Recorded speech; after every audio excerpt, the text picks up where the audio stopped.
하나님께서 오늘 우리에게 주시는 말씀을 함께 보도록 하겠습니다. 전도서 3장 11절, 고린도전서 2장 9절, 고린도후서 5장 1절입니다.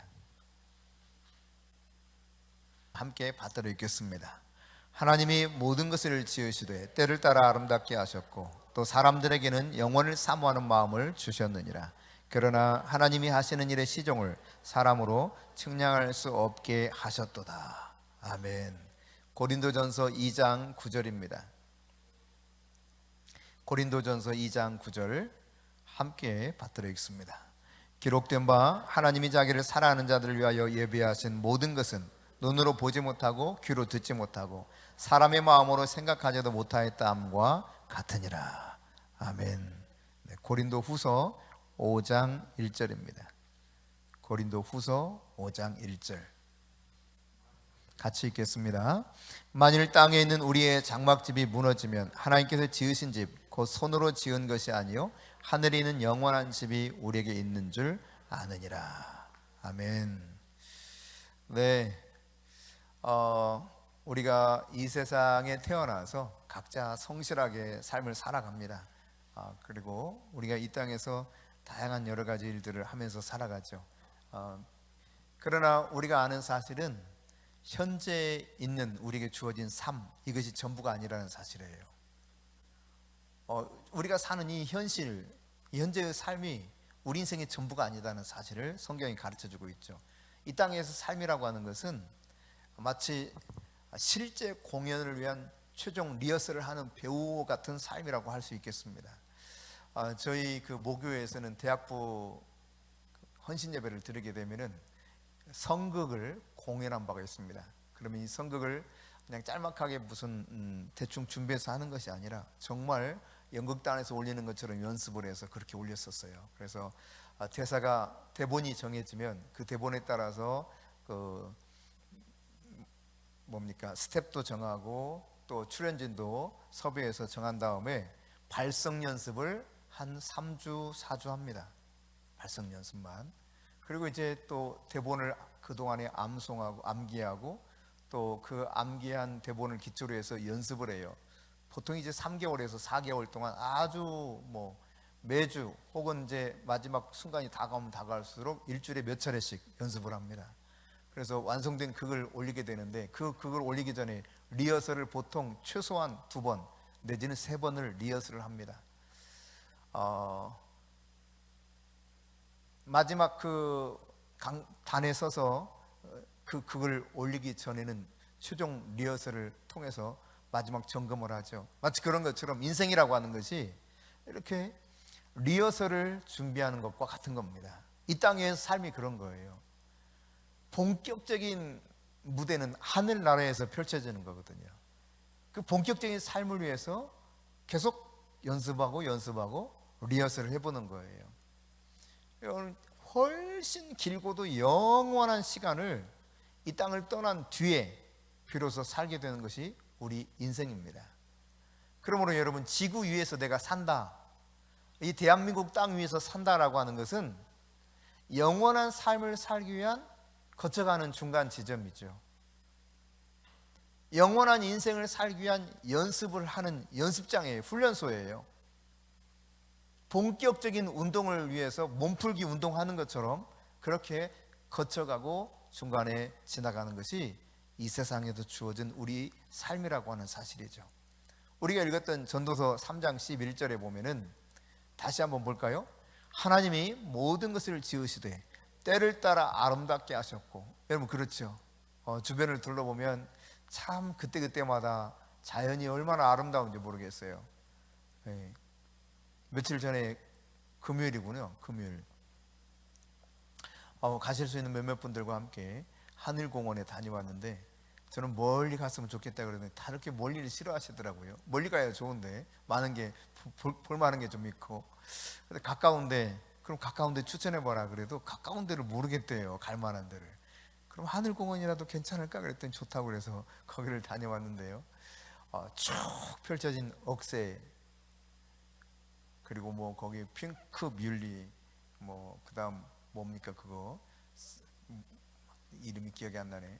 하여튼 뭐 이런 것들이 좀 있었죠. 그때 이제 우리 도영자 권사님이 멀리서 쭉 펼쳐져 있는 억새 밭을 보더니 꼭 여기가 봉평에 있는 그 뭐죠? 메밀꽃 핀 것 같아요. 메밀꽃 쫙 핀 것 같다는 거예요. 멀리서 보면 또 그렇게도 보이네요 했는데, 이 세상이 때를 따라 얼마나 아름다운지 모릅니다. 근데 계속해서 보면 성경이 뭐라고 말합니까?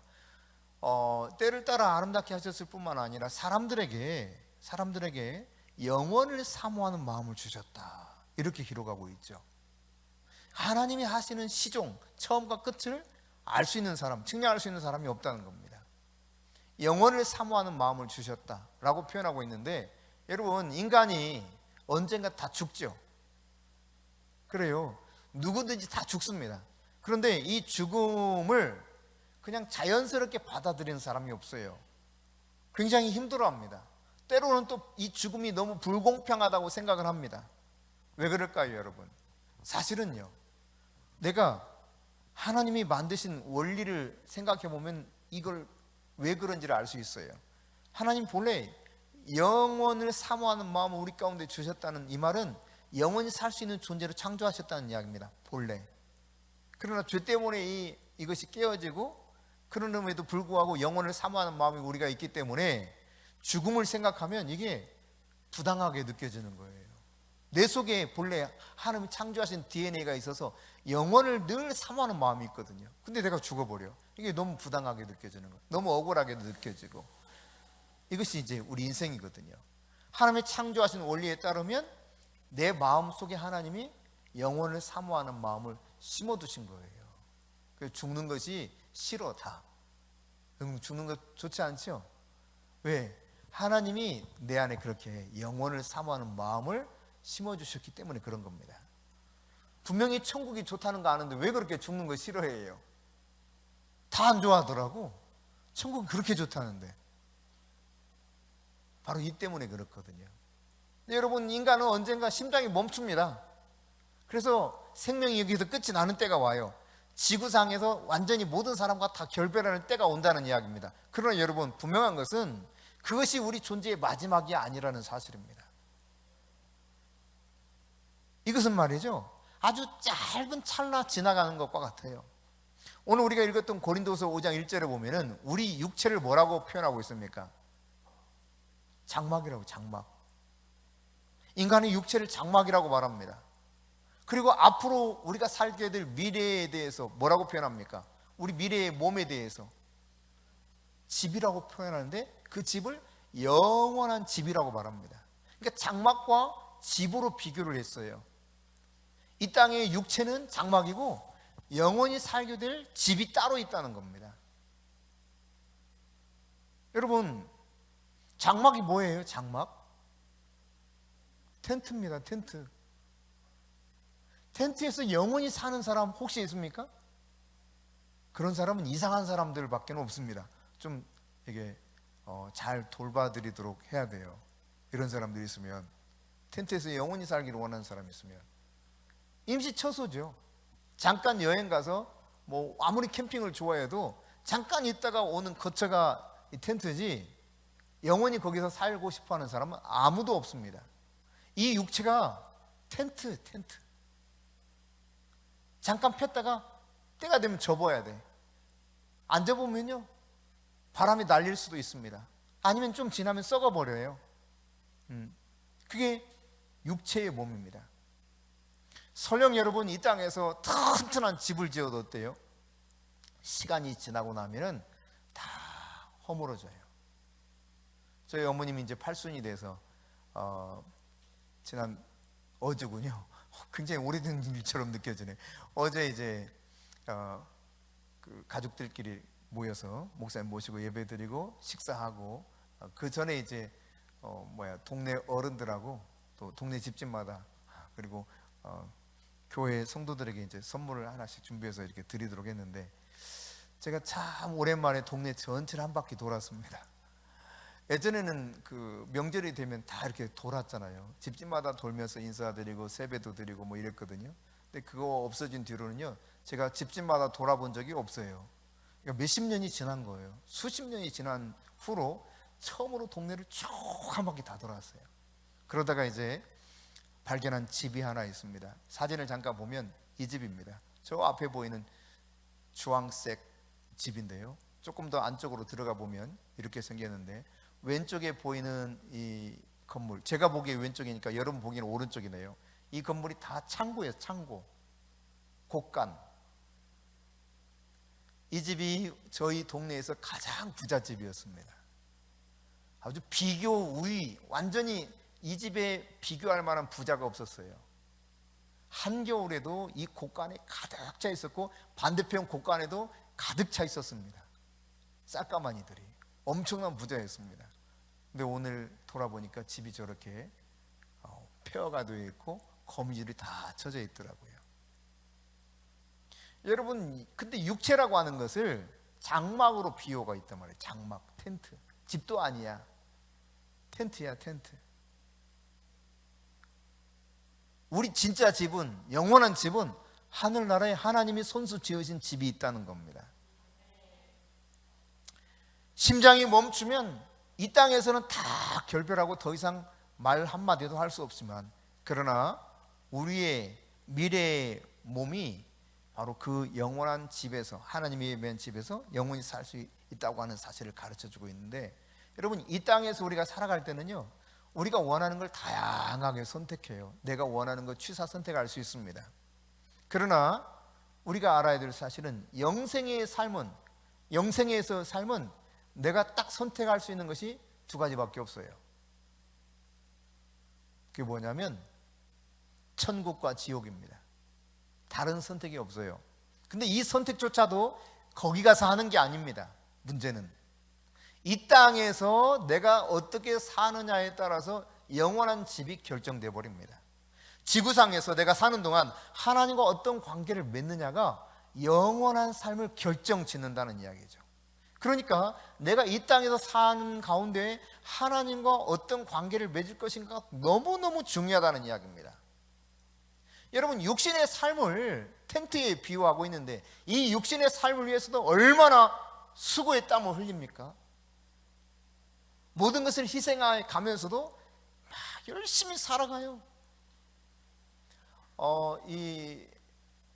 저희 어머니 그 팔순 식사하면서요, 저희 동네에 사시는 형수님 한 분을 이제 같이 식사하도록 초청했어요. 촌수로 보면 형수님이지만 연세는 뭐 어머니 연세니까 그 큰아들이 저보다 나이가 3살인가 4살인가 많으니까요. 근데 이 집에 이제 아들 둘, 딸 둘이 있는데 그 중에 이제 딸 하나가 아주 예수를 잘 믿어요. 굉장히 잘 믿는 딸인데 50대 중반에 남편이 일찍 죽었습니다. 그리고 나니까 이제 뭐 자녀들을 위해서 본인이 또 경제를 책임지면서 일정 부분 감당해야 될 일이 있으니까 늘 일하는 거죠. 그런 표현을 하더라고요. 얘가 이렇게 살 줄 몰랐대. 이런 고생하면 살 줄 몰랐다는 거예요. 눈물이 그렁그렁 하시면서요. 늘 발을 동동동동 구르면서 정신없이 산다는 거예요. 원할머니 보쌈집 경영하는 사장이에요. 그러나 뭐 이제 여러분이 아시다시피 자영업이 뭐 만만한 게 아니지 않습니까? 늘 바쁘게 그렇게 사는데 그나마도 근래에 몇 년 전에 아파트 20몇 평짜리 하나를 사가지고 좀 마음이 그래도 좀 괜찮대. 근데 여러분, 아파트 영원해요? 그것도요, 세월 지나면 다 소용없습니다. 또 내가 가지고 갈 수도 없습니다. 이 땅에서는요, 내가 어떤 삶을 살까 생각하면서 다양한 것들을 취사 선택해서 뭔가를 해보기도 합니다. 그러나 여러분, 내가 영생을 어디서 보낼 것인가, 이것이 어떻게 결정되느냐, 이 땅에 사는 동안 내가 하나님과 어떤 관계를 맺느냐, 여기에 따라 영원히 사는 것이, 내가 어디에서 영원히 살 것인가, 이것이 결정된다는 사실입니다. 하나님의 아들 예수 그리스도의 십자가의 은혜를 내가 믿고 받아들이고 그분을 사랑하고 신뢰하면 영원한 삶을 그분과 함께 우리를 위해 예비해 주신 천국에서 살게 될 것입니다. 그러나 여러분, 예수 그리스도의 그 사랑, 예수 그리스도의 십자가에서 피 흘려 주시고 나를 용서해 주신 그 은혜, 이 구원의 은총을 거부한다면 그는 틀림없이 영원토록 하나님과 완전히 떨어져서 마귀를 위해서 예비해 둔 영원히 꺼지지 않는 유황불, 불구덩이 속에서 계속 고통 중에 머무르고 있을 것입니다. 여러분, 그러므로 현재의 삶, 지금 내가 살아가고 있는 삶이 영생의 삶을 결정한다고 사실을 깨닫는다면 여러분, 어떻게 지금과 똑같은 삶을 아무렇지도 않게 살 수 있겠습니까? 분명 지금과 다르게 살아야 된다는 사실을 확실히 깨달아야 되는 것이죠. 영원한 빛 가운데 내가 살기 위해서 내가 준비하는 것이 이 땅의 삶인 것입니다. 하루하루 살아가는 것이, 여러분, 내가 어떻게 그리스도 안에서 어떻게 생각하고 어떻게 판단하고 어떻게 결정하는가, 이것이 내 인생의 영원한 삶을 결정한다. 그럼에도 불구하고 수많은 사람들은요, 이 땅의 삶에만 정신없이 살아갑니다. 현재 하고 있는 일에만 오로지 매여 있습니다. 인간이 생각하는 대단하고 멋지다고 생각하는 목표를 정해놓고 그것을 위해서 아둥바둥 열심히 살아갑니다. 그런데 여러분, 그리스도 예수 안에서 이 영생의 삶이 있다는 사실을 발견한 사람들은 그렇게 중요하게 여기던 것이요, 얼마나 사소하게 보는지 몰라요.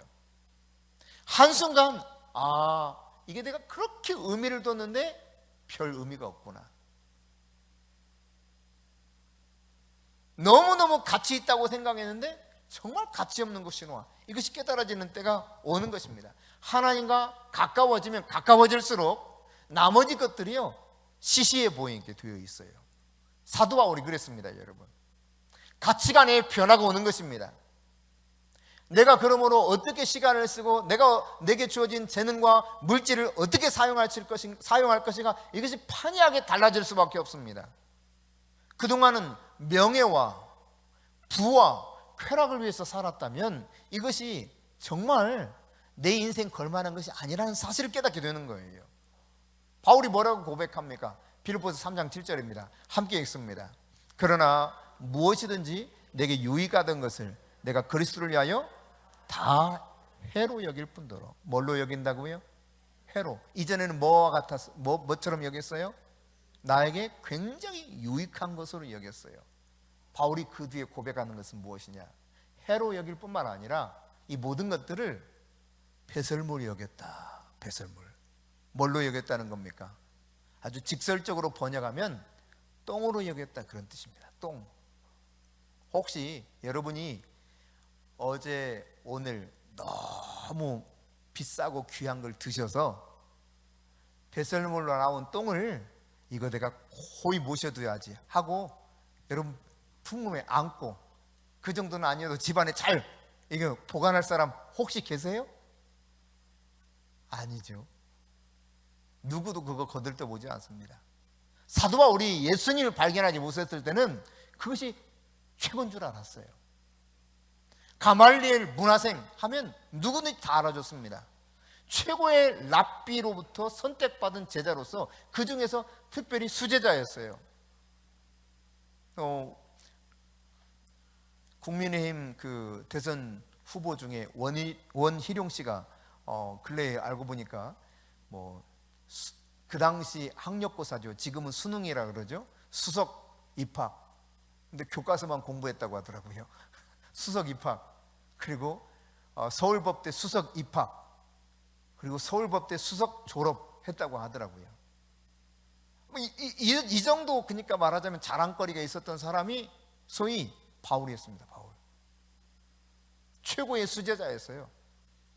그런데 바울이 그리스도 예수를 발견하고 뭐라고 표현합니까? 이 모든 것들이, 거기서 얻어지는 모든 이익, 유익하게 생각되었던 모든 것들 다 똥으로 여기고 해로 여겼다는 거예요. 우리 어때요? 똥으로 여기고 해롭게 여기는 이런 영적인 관점에서 바라보는 것들을 너무 귀하게 여기면서 이것을 위해서만 살아가지 않습니까? 현재 이 땅의 삶이 전부라면, 영원한 삶이 없다면 그렇게 살면 됩니다. 그것을 위해서 살아야 돼요. 내가 원하는 마음대로 인생을 살아도 상관없습니다. 온갖 환락과 쾌락에 빠져 살아도 상관없습니다. 그러나 내가 이 세상 삶이 아니고, 죽음이 끝이 아니고 죽음 이후에 분명 새로운 세상이 영원히 이어지는구나, 이 사실을 깨닫는다면 여러분, 생각하는 것이 달라질 수밖에 없어요. 가치관이 달라질 수밖에 없습니다. 죽음은 영생으로 전환 모드 같은 거거든요. 모드가 바뀌면 완전히 다른 세상 차원으로 들어갈 수 있지 않습니까? 죽음이라고 하는 것이 영생의 문으로 들어가는 전환 모드 같은 거예요. 이 사실을 깨닫고 살아간다면 이 땅에서 모든 삶에 영원한 결과가 따른다는 사실을 인정하고 이 땅에서 사는 삶이 달라질 수밖에 없는 것이죠. 현재 우리 삶이 영원히 영향을 미친다니까요. 영원히. 잠시 잠깐 영향을 미치는 게 아니라 영원히 영향을 미쳐. 우리가 한번 실수하거나 한번 성공했다고 그것이 영원히 영향을 미칩니까? 그렇지 않다는 것을 인생 살아보면 살아볼수록 너무 잘 알아요. 그거 별거 아니었네, 이렇게 생각하는 때가 오거든요. 그 하나의 과정이었구나. 그땐 참 아프고 힘들었는데 괜찮네. 그때 실수했는데 그것도 좀 어려움이 있었는데 별거 아니네. 여러분, 그렇지 않겠어요?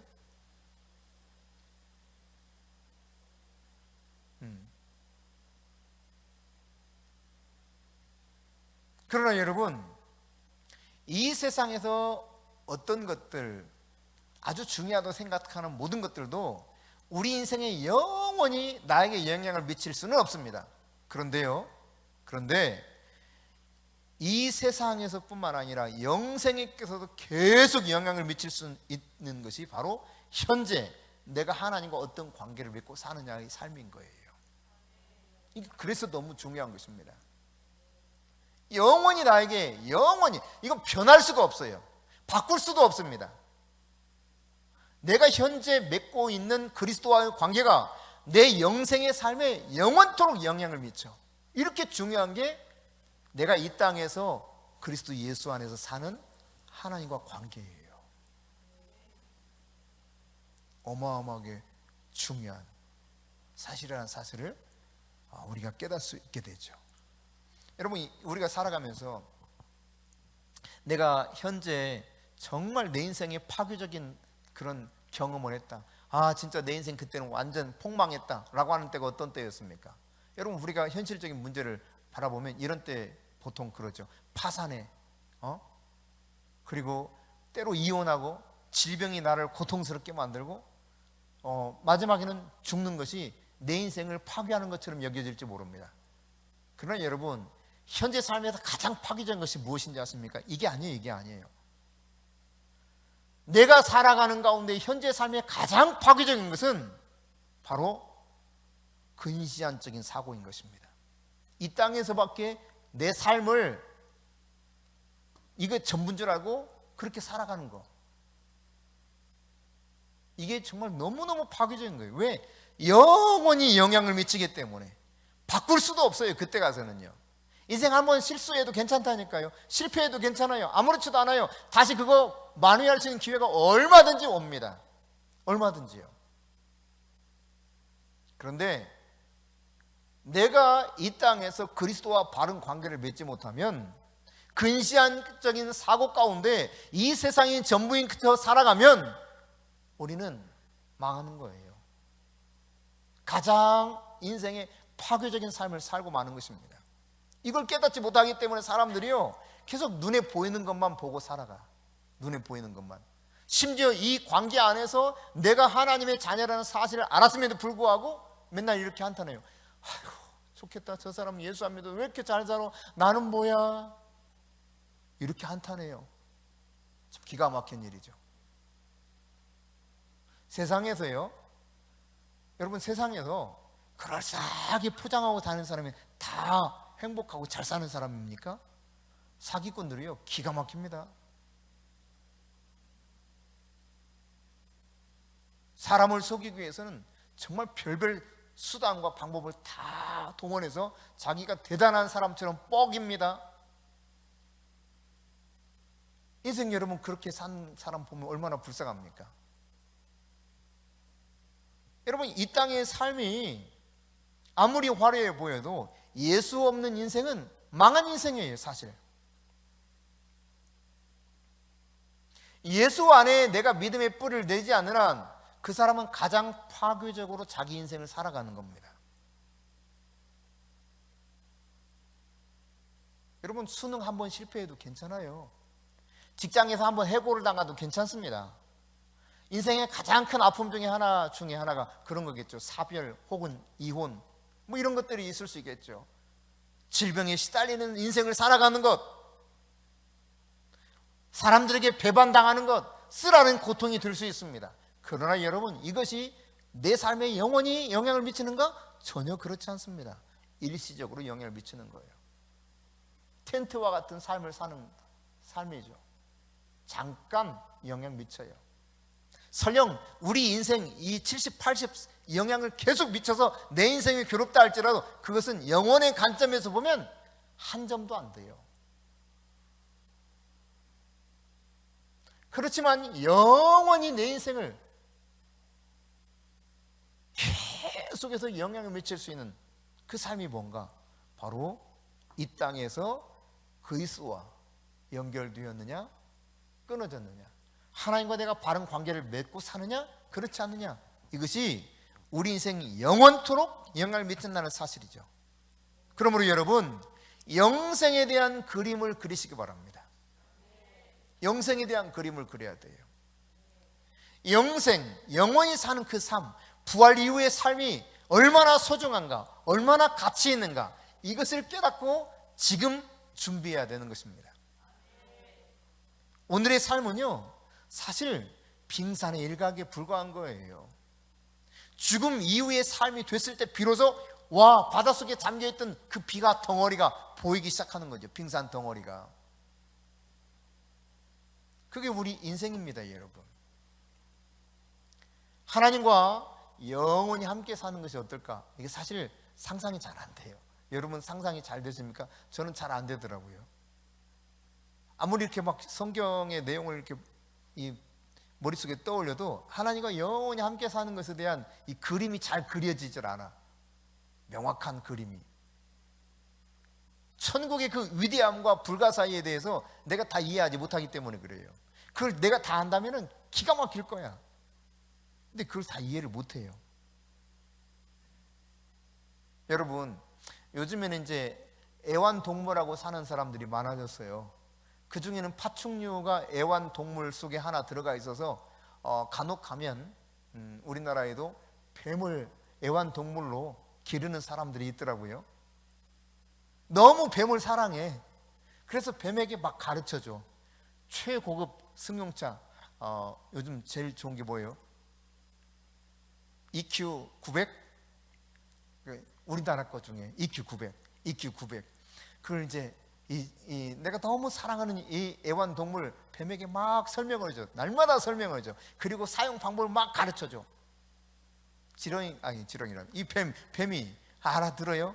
그리고 그걸 잘 이용해 먹어요. 그러려고 기대하시는 분 혹시 계세요? 단 한 사람도요 그런 기대조차 안 할 겁니다. 아마 이 뱀의 세계 속에서는 아무리 이야기를 해줘도 이해가 안 되죠. 이것이 얼마나 유용한지를 모르죠. 뭐 요즘 새로 나온 차를 잘 안 타봐서 모르겠습니다만 뭐 기능들이 얼마나 또 다양합니까? 그죠? 이제 조금 있으면 운전할 필요가 없이 그냥 자기가 알아서 가는 자동차가 우리 시대에 완전 자율주행으로 가는 시대가 조만간 오리라고 내다보고 있지 않습니까? 설명해 준들 이해되겠어요? 가르쳐 준다고 그게 상상이 되겠어요? 우리가 천국에 대해서 아무리 하나님이 말씀해 주셔도 우리의 이 생각의 이 어떤 용량으로는 도저히 헤아릴 수 없는 거예요. 천국이 얼마나 아름답고 가치 있는지. 하나가 영원히 사는 것이 얼마나 복된 것인지 뭐 말을 해봤자 마치 이런 애완동물에게 열심히 야, 이 자동차가 얼마나 좋은 줄 알아? 이 자동차 이렇게 쓸 수 있어? 설명 안 될 무슨 소용이 있겠습니까? 여러분 고린도전서 2장 9절입니다. 같이 읽습니다. 기록된 바 하나님이 자기를 사랑하는 자들을 위하여 예비하신 모든 것은 눈으로 보지 못하고 귀로 듣지 못하고 사람의 마음으로 생각하지도 못하였다함과 같으니라. 우리를 위해서 예비한 모든 것이요, 여기 보니까 눈으로 볼 수가 없대요. 귀로 다 들을 수가 없다는 거예요. 사람의 마음으로 도저히 생각 불가능한 영역이 하나님이 우리를 위해 예비 두신 하늘나라라는 거예요. 우리 집이, 미래의 집이 그런 집이에요.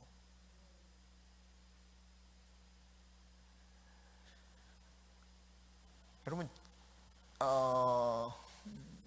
70년대 60년대 말고 70년대만 하더라도요, 오늘날 같은 이런 시대가 오리라고 상상을 못했어요. 전화기 최초에 우리 동네에 전화가 들어왔을 때 막 돌려, 열심히 막 돌려. 그래가지고 여보세요, 교환. 안 들려요. 크게 말해요. 교환 들려요. 안 들린대. 다시 돌려, 막 돌려. 교환. 네네, 이제 좀 괜찮아요. 말씀하세요. 그러면 이야기해. 어느 집 좀 전화 좀 걸어줘요. 그러면 이 교환수가 이제 전화를 이렇게 꽂아가지고 걸어줍니다.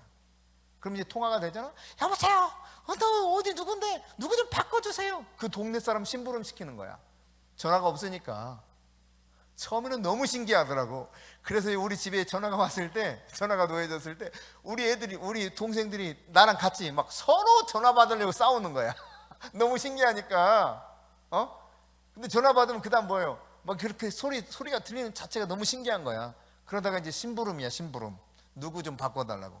이게 전화의 95%야. 95%. 우리 집 전화 오는 게 아니라 동네 전화가 다 오는 거야. 그러면요, 처음에는 막 쓰다가 이렇게 달려가. 근데 밤중에 와, 추운 겨울에 와, 비바람이 치는데 와, 이제는 서로 전화 안 받으려고 그래. 그런 시대가 있어서. 근데 지금 보세요, 다 전화기를 하나씩 들고 다녀. 근데 단순한 전화기가 아니야. 기가 막힌 기능들이 있는 컴퓨터 이상이야. 거기는 복합적인 기능이 다 있습니다. 어마어마하지요. 이거 하나면 세상을 다 알 수가 있어요. 막 이 속에 그냥 우리가 틱틱틱 안만 하면 세상이 어떻게 돌아가는 걸 다 알 수가 있는 어마어마한 전화기가 어린애들 손에도 있어요. 어린애들 손에도. 이런 시대를 상상을 하겠어요? 전기가 들어왔다가 꺼지는 거야. 나가면 또 언제 들어올지 몰라. 호롱을 항상 호롱을 준비해놔야 돼. 아니면 초를 준비해놔야 돼. 그래도 너무 신기해가지고 와, 불 들어왔다 소리쳤던 데가 엊그제 같아. 여러분 그 시대에 살면서요, 여러분 그 핸드폰이 주어지고 이렇게 세상이 달라지는 걸 설명해도 이게 이해가 안 돼.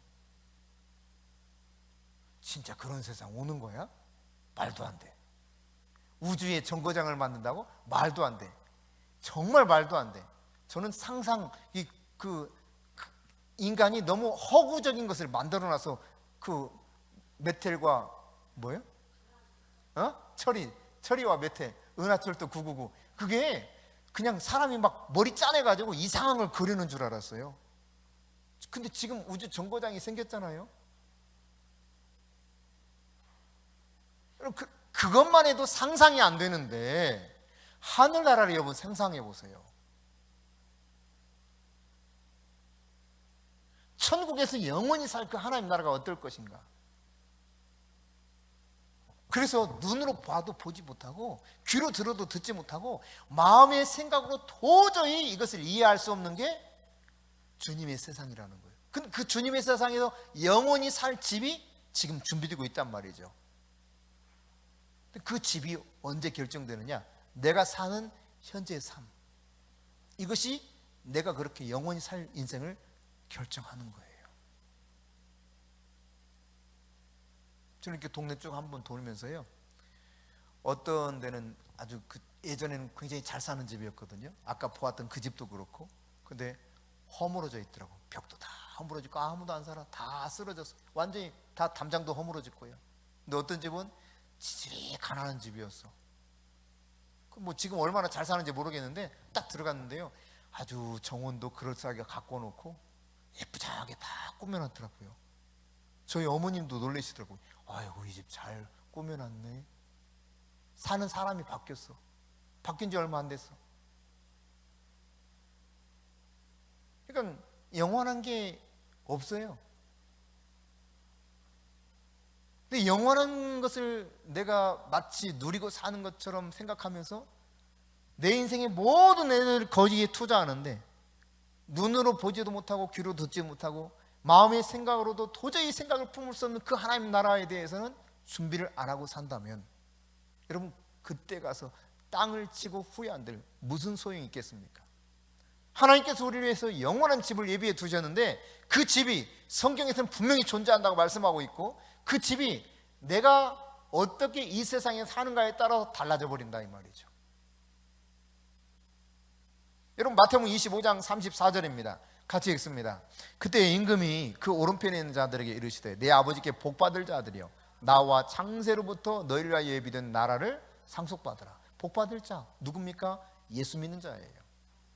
하나님 나라를 상속받을 자가 복받을 자입니다.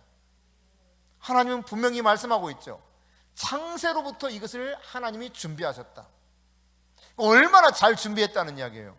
중간에 살아가면서도 준비하는 것도 이 세상도 얼마나 많이 달라지고 아름다워집니까? 놀랍잖아요. 저희 집이 한때 잘 살다가 어려워져 가지고 애들이 학교도 제대로 못 다녔어요. 원하는 학교 못 다니고, 우리 여동생 하나 같은 경우는 1년을 휴학해야 했습니다. 그 싼 등록금 낼 수가 없어가지고. 그 당시에 등록금 굉장히 쌌거든요.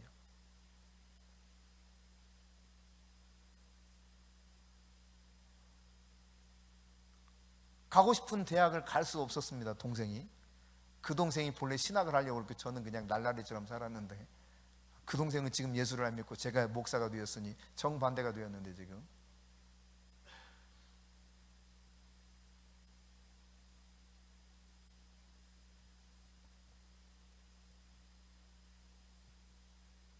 돈이 없어서 뭐 수학여행 이런 건 전혀 생각도 못했죠. 근데 지금의 삶은 어떻습니까? 벤츠를 끌고 다니면서 원하는 여행 다 다니고 뭐 하고 싶으면 다 해요. 제 동생 그렇게 살거든요. 그렇다고 저한테 뭐 직접적으로 도움이 되는 게 아니니까, 제 동생 인생은 제 동생이고 저의 인생은 저의 인생이니까.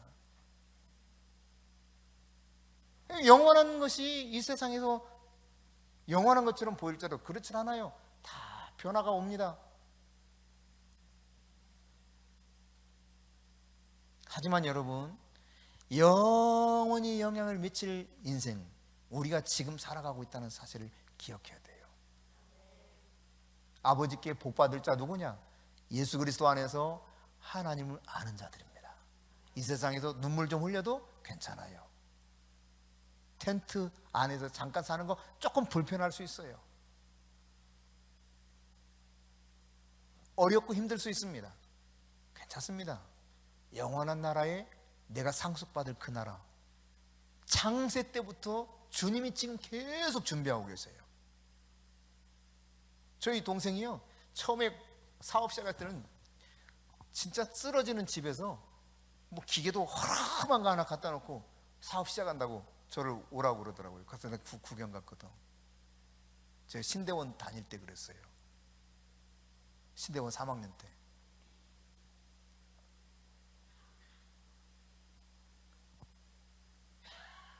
근데 지금 이제 뭐 괜찮은 중소기업을 하고 있습니다.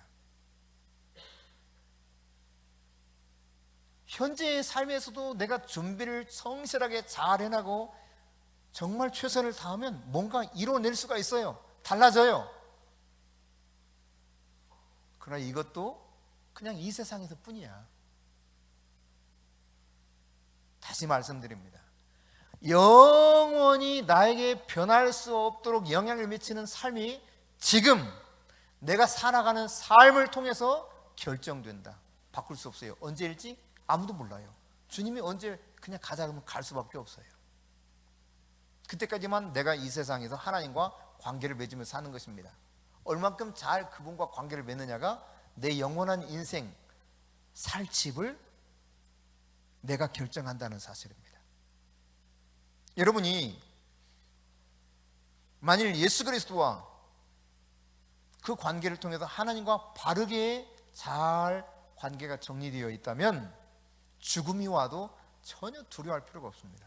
오히려 감사함으로 받아들일 수 있겠죠. 감사함으로. 왜? 전환 모드니까. 영생의 삶으로 전환 모드 속으로 확 들어가는 것이기 때문에 나를 위해서 하나님이 예비하신 그 영원한 집으로 들어가는 거예요. 이 땅에서 화려한 집과 비교할 수가 없습니다. 어찌 그것이 비교될 수 있겠습니까? 히브리서 13장 14절은 이렇게 말합니다.